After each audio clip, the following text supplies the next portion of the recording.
Welcome back ناظرین، ایک بار پھر گفتگو کا آغاز کریں گے بریک کے بعد۔ فوزیہ وہاب صاحبہ نے کچھ پوائنٹس اٹھائے۔ ان کا یہ کہنا تھا کہ آج رحمان ملک صاحب نے سندھ اسمبلی میں تمام تر بریفنگ دی، میڈیا کے سامنے، اسمبلی کے ممبران کے سامنے، لیکن ان کا یہ کہنا تھا کہ نیشنل اسمبلی میں یہ کنسنسس بلڈ اپ نہ ہو سکا کہ یہ بریفنگ نہ کہ سندھ اسمبلی میں دی جاتی بلکہ نیشنل اسمبلی میں دی جاتی۔ یہاں پر سوال یہ اٹھتا ہے کہ کیا پیپلز پارٹی نے ایک دفعہ پھر سندھ اسمبلی میں سندھ کارڈ کھیلنے کی کوشش کی ہے، اور اس ہائی پروفائل کیس کو اس وقت جب جس کی سماعت سپریم کورٹ میں جاری ہے اس موقع پر کیوں اٹھایا گیا جبکہ الیکشنز کا زمانہ سر پر کھڑا ہوا ہے؟ میں سب سے پہلے موقع دوں گی شیخ روہیل اصغر صاحب کو کہ وہ اس پر بات کریں کہ آپ کا کیا خیال ہے، آپ لوگوں نے موقع کیوں نہیں دیا کہ نیشنل اسمبلی میں اس کی بریفنگ ریسیو کر لیتے؟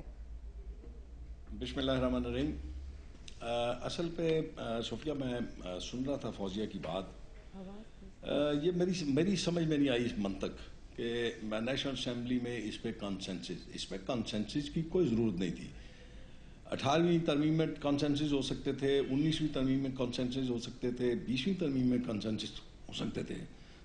ایک بات میرے خیال سے شاید بھول گئی ہیں، یہ بے نظیر بھٹو کوئی عام شخصیت نہیں تھی۔ بے نظیر بھٹو اس ملک کی نہیں بلکہ پوری دنیا کی ایک لیڈر تھی، اور میں نہیں سمجھتا کہ اگر نیشنل اسمبلی میں یہ سوال اٹھایا جاتا یا باتیں کی جاتی تو نیشنل اسمبلی میں کوئی شخص بھی اس کے منفی بات کرتا۔ ہاں یہ بات ضرور ہے کہ جب نیشنل اسمبلی میں یہ بات ہوتی تو بہت سارے چپتے ہوئے سوالات سامنے آتے، بہت ساری باتیں پھر کھلتی، تو اس لیے میرے خیال میں شاید رحمان ملک وہاں پہ ان باتوں کا جواب نہیں دے سکتا تھا۔ مثال کے طور پہ میرے ذہن میں ایک بات ہے کہ کون وہ شخص تھا جس نے محترمہ بے نظیر بھٹو کو گاڑی سے باہر نکلنے کے لیے کہا؟ وہ کدھر ہے ان کا سیل جو وہ استعمال کر رہی تھی؟ وہ لوگ کہاں ہیں جو اس گاڑی میں بیٹھے تھے اور گاڑی کے وہ وٹنس ہیں، وہ گواہ ہیں، وہ چشمدید گواہ ہیں کہ کون کون وہاں سے بھاگ گیا، کس کے ذمہ بے نظیر بھٹو کی سیکیورٹی تھی، اور وہ کون سی ایسی طاقتیں ہیں جنہوں نے اس دور کے اس ڈکٹیٹر کو ایک کلین چٹ دے دی اور وہ یہاں سے چلا گیا، اور وہ کون شخص ہے جس نے یہ حکم کیا کہ یہاں سے جو موقع واردات تھی وہاں کا صفائی کر دی جائے، اور اس وقت کا چیف منسٹر پنجاب کون تھا، کیونکہ یہ پنجاب کی وینسٹی میں ہوا تھا، پنجاب کے حالات میں ہوا تھا، اور یہ بڑا ایک اہم سوال تھا اور یہ ہونا چاہیے تھا۔ اب بات یہ آتی ہے کہ اس کا بینیفیشری کون ہے؟ بینیفیشری بھی پاکستان پیپلز پارٹی ہے، اور پاکستان پیپلز پارٹی جن شخصیات کے نام پہ ووٹ لیتی ہے وہ تو ہیں محترم ذوالفقار علی بھٹو اور محترم بے نظیر بھٹو۔ اب یہ بات تو دوسری آتی ہے، اب 5 سال جب گزریں گے، الیکشن ہوگا تو پھر پتہ چلے گا نا قاسم زرداری اپنے بل بوتے پر کتنے ووٹ لیتے ہیں۔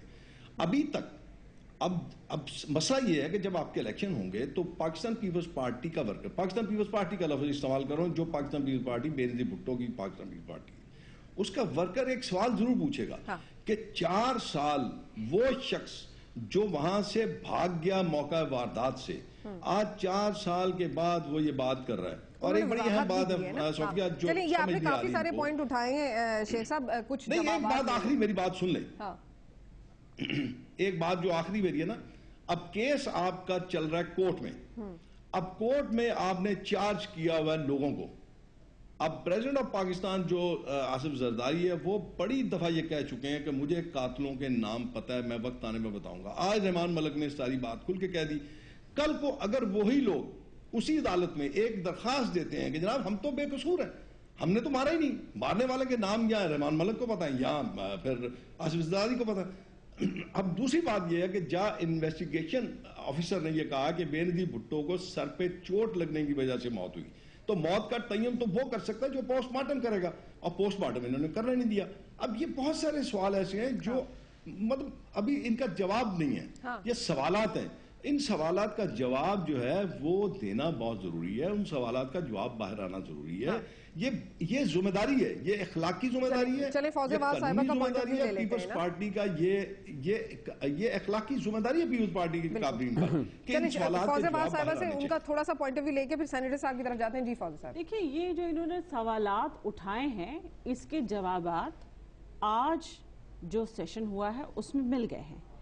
ان سوالات کو جو ابھی روہیل صاحب نے دوبارہ اٹھائے ہیں، اس کا مقصد صرف اور صرف جو ہمارے ایک مخصوص سوچ والے لوگ ہیں ان کا پروپیگنڈے کو قائم رکھنا ہے، اور لوگوں کے اندر کنفیوژن کو قائم رکھنا ہے.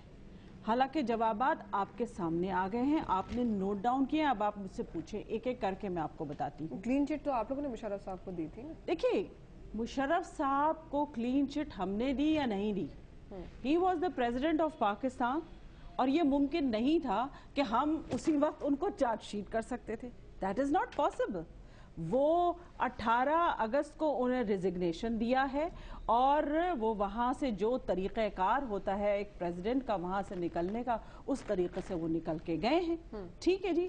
پھر اس کے بعد آپ نے دیکھا ہے کہ یونائٹڈ نیشنز کی اپنی ایک کمیشن, اپنے فیکٹ فائنڈنگ کمیشن پہ اپنا کام کر رہی تھی. تو اس سے پہلے تو چارج شیٹ نہیں ہو سکتی تھی نا. اس سے پہلے ان کو کس بنیاد پہ ان کو گرفتار کیا جا سکتا تھا؟ Just because you are Pervez Musharraf? That is not possible.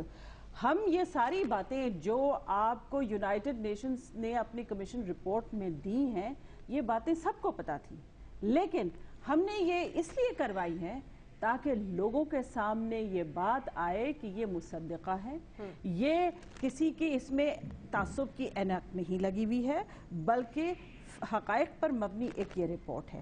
اگر ہم یہ کہتے کہ اس وقت کی انتظامیہ نے بے انتہا غفلت برتی تو لوگ کہتے ہیں کہ ان کا تو جی تعصب ہے.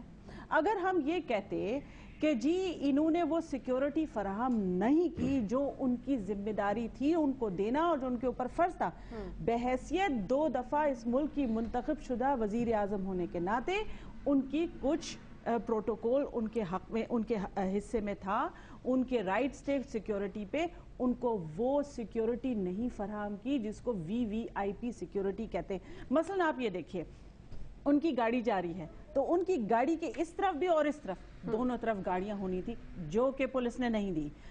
مثلا ایک گاڑی, ایک ایمبولنس پیچھے ہونی تھی, وہ بھی نہیں وہاں موجود تھی. یہاں جو بریفنگ دی گئی ہے اس میں اتنی ساری باتیں سامنے والی آ بات ہے گئی نا ہیں. کہ اندر جو لوگ بیٹھے تھے تو ان کو یہ اچھا, بات کا اب انہوں اندازہ نے نہیں یہ تھا بات کہ وہ باہر نکل جائے. اچھا, اب انہوں نے یہ بات کی ہے کہ وہ نہیں, وہ چیف منسٹر موبائل کون تھا اس فون ہے پنجاب کا؟ وہ معلوم کرنا چاہیے. دیکھیے, ہاں, وہ چیف منسٹر کا بھی پوائنٹ ہے. یہ بھی موبائل فون جو ہے آپ لوگوں کی پارٹی کے تھے. موبائل فون جو ہے وہ ناہید خان صاحبہ کے پاس تھا. محترمہ بے نظیر بھٹو صاحبہ نے ان سے کہا, جو کہ خود ناہید نے ہم کو بتائی ہے یہ بات, کہ جی انہوں نے کہا کہ یہ فون لو اور فون ملاؤ, میں ابھی میاں نواز شریف سے بات کروں گی, اور یہ کہہ کے وہ اٹھ کھڑی ہوئی. تو وہ موبائل فون تو ان کے پاس تھا. اچھا, اب آپ نے یہ کیسے اسیوم کیا کہ کسی نے ان کو فون کیا ہوگا تو اس لیے وہ کھڑی ہوئی ہوں گی؟ بھائی, وہ تو ایک عوامی خاتون تھی, عوام میں رہنا ریفلیکس چاہتی ایکشن تھی. بھی ہوتا ہے کہ وہ مطلب ہو سکتا ہے کہ وہ ریفلیکس ایکشن پہ گئے. میں سینیٹر صاحب کی طرف بڑھوں گی. اس کا جواب تو نہید خان بہت اچھا دے سکتی ہیں. ہاں, اچھا, سینیٹر انہوں نے بھی ان کا بھی بیان آیا ہے, انہوں نے ابھی چینل پر ہمارے بات کی تھی, وہ بھی میں آپ کو پڑھ کر سنا دیتی ہوں. لیکن سینیٹر صاحب کی جانب بڑھیں گے. سینیٹر صاحب, اب کچھ پوائنٹس شیخ صاحب نے بھی اٹھائے ہیں اور کچھ پوائنٹس فوزیہ وہاب صاحبہ نے بھی ایکسپلین کیے ہیں, لیکن ایک پوائنٹ یہ ہے کہ فوزیہ وہاب صاحبہ کا یہ کہنا تھا کہ جی کنسنسس نیشنل اسمبلی کے لیے نہ ہو سکا. روہیل صاحب کہتے ہیں کہ جی بڑے چپتے ہوئے سوال آنے تھے, جب 20ویں ترمیم کے اوپر کنسنسس ہو سکتا ہے اپوزیشن کے ساتھ, تو اس بات پر کنسنسس کیوں نہ ہوا؟ آپ کیا کہیں گے؟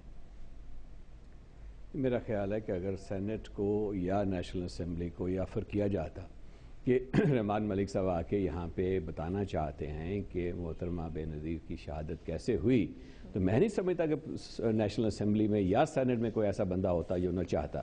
دیکھیں, بے نظیر شہید جو وہ صرف خالی پیپل پارٹی کی وہ لیڈر نہیں تھی, پاکستان کی ٹوائس سلیکٹڈ پرائم منسٹر تھی, اور جیسے شیخ صاحب نے کہا ایک دنیا کی بہت اہم لیڈر تھی. سارے پاکستانی جاننا چاہتے ہیں کہ کیا ہوا اس دن. لیکن جو رحمان صاحب نے آج کہا, دیکھیں آدھا سچ بتانے سے زیادہ بہتر ہوتا ہے کہ آدمی نہ بتائے, کیونکہ آدھا سچ جو ہوتا ہے پورے جھوٹ سے بھی زیادہ خطرناک ثابت ہو سکتا ہے, اور اس سے اور زیادہ فردر کنفیوژن پیدا ہو سکتی ہے. انہوں نے آج جو چوز کیا نہیں جی, آدھا سچ اس لیے میں کہہ رہا ہوں کہ انہوں نے کئی چیزیں ایسی ہیں. مثلا انہوں نے کہا جی 2 بندوں کے نام لیے, انہوں نے چودھری شجاعت کا نام لیا, مشاہد حسین کا نام لیا. فوزیہ صاحبہ کو نہیں پتا کہ 2 بندے پیپل پارٹی کے کون سے وہاں پہ تھے. یعنی کہ یہ آج تو اثر دینے کی کوشش کی گئی کہ جو سارا NRO تھا یہ یا تو پرویز مشرف صاحب نے کیا, یا اس وقت جو تھے PML والے Q والے تھے انہوں نے کیا, اور اس میں کوئی ان کا ہاتھ نہیں تھا. آپ نے دیکھا ہوگا, سنا ہوگا جو رحمان ملک صاحب نے کہا کہ 2 اور بندے تھے, ان کا میں نام نہیں لوں گا. ارے بھائی وہ پیپل پارٹی کے بندے تھے. جس سیف ہاؤس میں بیٹھ کے یہ بات چیت ہوئی تو کیا مشاہد صاحب سے آپ پوچھ لیجئے یا کسی اور سے پوچھ لیجئے, بتا دیں ان کا نام کون سے بندے تھے, وہ کن کے ساتھ بات چیت شروع ہوئی. آپ بات کرتے ہیں ٹروتھ اینڈ ریکنسیلیشن کی, تو ٹروتھ کو تو آپ بھول گئے بالکل, صرف خالی ریکنسیلیشن رہ گئی. یہ ٹروتھ اینڈ ریکنسیلیشن جو کمیشن کی بات ہوتی ہے, یہ وہی ہے جو پریزیڈنٹ کلارک اور ڈیزمنڈ ٹوٹو نے ساؤتھ افریقہ میں شروع کیا تھا. لیکن اس کا طریقہ کار یہ تھا کہ ٹروتھ اس میں سب سے پہلے آتا تھا. وہ جتنے لوگ وہاں پہ آئے تھے وہ آگے سچ بات کرتے تھے, اپنی غلطیوں کو مانتے تھے, معافی مانگتے تھے. پھر وہ کویشن کا کام تھا کسی کو معاف کرے یا نہ کرے. یہ نہیں ہوتا تھا کہ 8041 کیسز جو ہے ایک دن میں آپ نے صفائی کر دیے, خواہ کوئی چور ہو, قاتل ہو, جو سب معاف کر دیے گئے. اچھا ایک بات عظیم صاحب, طارق عظیم صاحب, آپ اس وقت کیبنٹ کے ممبر تھے جب این آر او پہ سائن کرنے جا رہے تھے یا یہ پروملگیٹ ہونے جا رہا تھا, تو آپ نے کیا اپنے تحفظات کا اظہار اس وقت کے صدر کے سامنے کیا تھا؟